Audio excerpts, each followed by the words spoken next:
Runsas 60 vuotta sitten Suomi kävi 3 sotaa, talvisodan, jatkosodan ja Lapin sodan.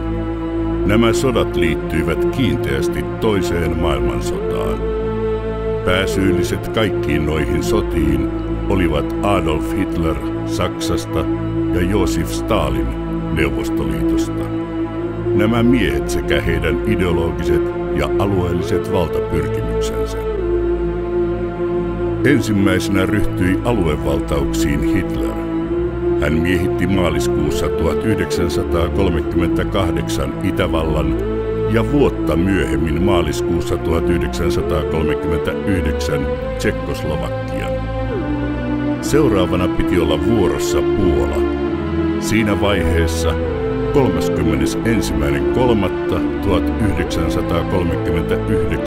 länsivallat, Englanti ja Ranska takasivat Puolan itsenäisyyden. Samanaikaisesti länsivallat ryhtyivät neuvottelemaan Neuvostoliiton kanssa Saksan hyökkäyksen varalta.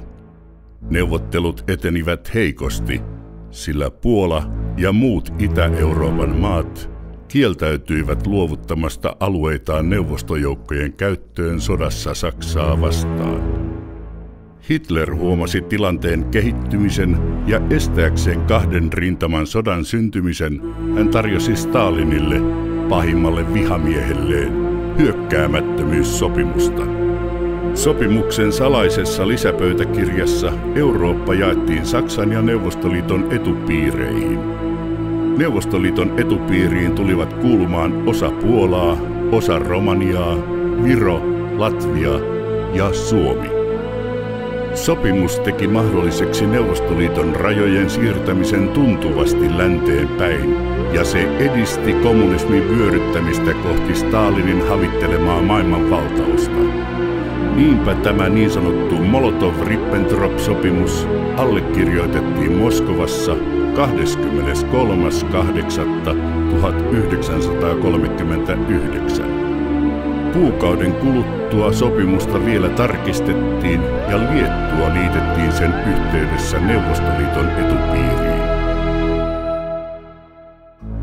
Ei ne perimmäiset syyt, elokuussa 1939, se Hitlerin ja Stalinin aluejako, minkä he sopivat, eihän se ollut tiedossa silloin.